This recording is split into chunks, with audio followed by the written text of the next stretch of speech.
নমস্কার বন্ধুরা, আপনাদের সকলকে স্বাগত জানাচ্ছি রসনা বাসনা বাঙালিয়ানার নতুন আর একটি পর্বে।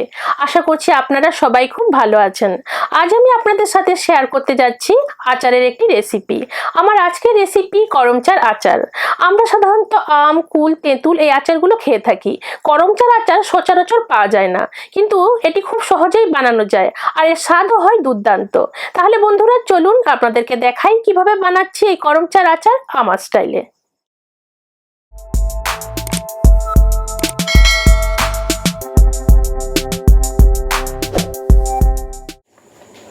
করমচার আচার বানানোর জন্য লাগছে করমচা, কাঁচা লঙ্কা, রসুন। তার সাথে মশলা লাগছে জিরে, ধনে, মৌরি, জোয়ান, কালো জিরে, মেথি, নুন, হলুদ গুঁড়ো, হিং আর ভিনিগার।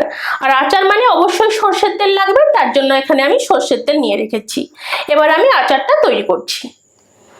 সবার প্রথমে আমি করমচা কাঁচা লঙ্কাগুলোকে কেটে নেব।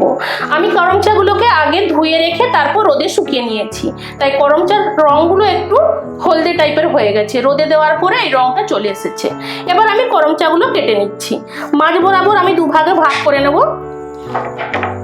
এই যে, যদি বীজগুলো নরম থাকে তাহলে ফেলার দরকার নেই, কিন্তু এরকম যদি শক্ত হয়ে যায় তাহলে মাঝ বরাবর কেটে বীজগুলোকে বের করে নিতে হবে। আর একটা কেটে দেখাচ্ছি। এই যে বীজগুলো এরকম করে হাতে একটু চাপ দিলেই বেরিয়ে আসবে।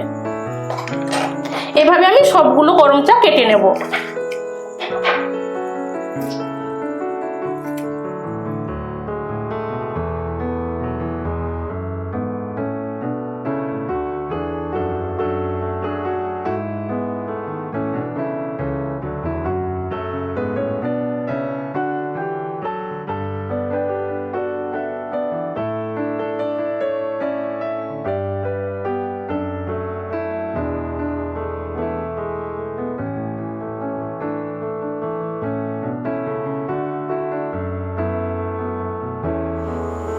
করমচাগুলো কাটা হয়ে গেছে, এগুলোকে এবার আমি একটু সরিয়ে রাখছি। এবার আমি কাঁচা লঙ্কাগুলো কেটে নেব। কাঁচা লঙ্কাগুলোকে আমি মাঝ বরাবর কেটে নিচ্ছি। যতটা পারি বীজগুলো বের করে দেওয়ার চেষ্টা করব, একটু একটু থাকলেও অসুবিধা নেই। এই যে এইভাবে।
কাঁচা লঙ্কার করমচাগুলো আমার কাটা হয়ে গেছে। এবার এগুলোকে আমি সরিয়ে রাখছি।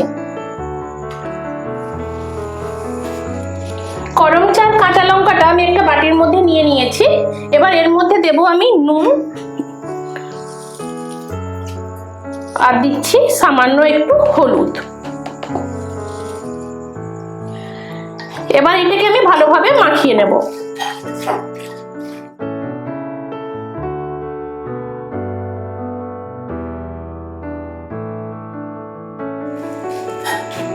এটা ভালোভাবে মাখানো হয়ে গেছে। এটাকে আমি সরিয়ে রাখছি 2 থেকে 3 ঘন্টার মতো।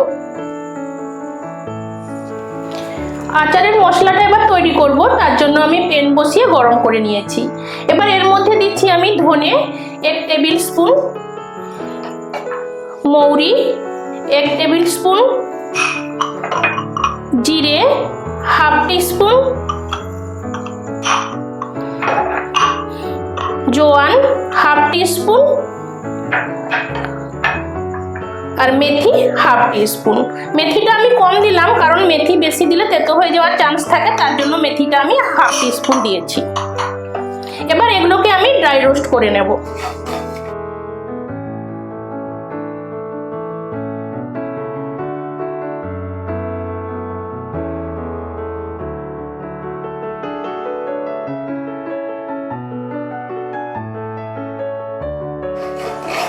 মশলাটা ভাজতে ভাজতে একটা সুন্দর গন্ধ বেরায়, তখন বুঝে নিতে হবে মশলাটা হয়ে গেছে। এখন গন্ধ বেরোচ্ছে আমার এই ভাজা মশলাটার মধ্যে, মানে আমার এই মশলাটা হয়ে গেছে। এটাকে আমি এবার সরিয়ে নিচ্ছি, ঠান্ডা হলে এটাকে আমি গুঁড়ো করে নেব। 2 ঘন্টা পরে নুন হলুদ মাখানো করম চাটাকে নিয়ে চলে আসলাম। যেহেতু 2 ঘন্টা ধরে নুন হলুদ মাখানো ছিল করম চাটার মধ্যে, তার জন্য প্রচুর জল ছেড়েছে। এবার এর থেকে আমি জলটাকে আলাদা করে নেব। যতটা সম্ভব আমি জলটা বের করে নেওয়ার চেষ্টা করছি। এই যে এতটা জল বেরিয়েছে, এটাকে আমি সরিয়ে নিচ্ছি। নুন আর হলুদ মাখিয়ে রাখার একটাই কারণ, যতটা ময়েশ্চারাইজার ছিল বেরিয়ে গেল, তাহলে আচারটা অনেকদিন পর্যন্ত ঠিক থাকবে, ময়েশ্চারাইজারটা আলাদা হয়ে গেলে। এবার এর মধ্যে আমি যে ভাজা মশলাটা তৈরি করেছিলাম ওটা এর মধ্যে দিচ্ছি, আর দিচ্ছি আমি রসুন। এবার এটাকে আমি ভালোভাবে মিশিয়ে নেব।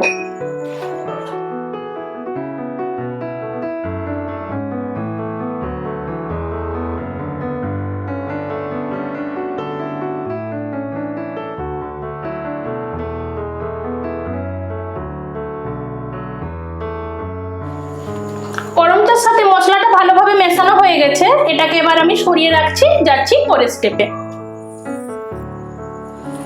প্যান বসিয়ে আবার আমি গরম করে নিয়েছি। এবার এর মধ্যে দিচ্ছি আমি তেল দিচ্ছি আমি 100 গ্রাম। আপনারা করম চার পরিমাণ অনুযায়ী বাড়িয়ে কমিয়ে নিতে পারেন। আমার করম চা রয়েছে 150 গ্রাম, কাঁচা লঙ্কা রয়েছে 150 গ্রাম, আর রসুন রয়েছে 100 গ্রাম।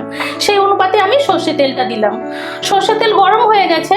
এখানে সর্ষে তেলটা ধোঁয়া ওঠার মতো গরম করা চলবে না, মোটামুটি গরম হবে সেই পর্যায়ে দিয়ে দিতে হবে কালো জিরে। আমি এখানে কালো জিরে দিচ্ছি 1/3 টিস্পুন কালো জিরে, আর দিচ্ছি আমি হিং দিচ্ছি 1/4 টিস্পুন।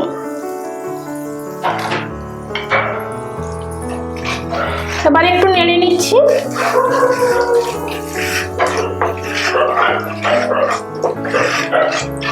কালো জিরেটা যখন ফুটে উঠেছে আর হিং থেকে সুন্দর গন্ধ বেরিয়েছে, সেই পর্যায়ে আমি বন্ধ করে দিচ্ছি গ্যাসটা। তেলটা গরম রয়েছে, কিন্তু আমি গ্যাস ওভেন অফ করে এবার করম চাটা এর মধ্যে ঢালছি। কারণ করম চাটা যদি গ্যাসটা জ্বলন্ত অবস্থায় ঢালি তাহলে ওটা সেদ্ধ হয়ে যাবে, আচারে ঠিকঠাক স্বাদ পাওয়া যাবে না। এর মধ্যেই আমি এই গরম তেলটার মধ্যেই এটাকে আমি মিশিয়ে নিচ্ছি।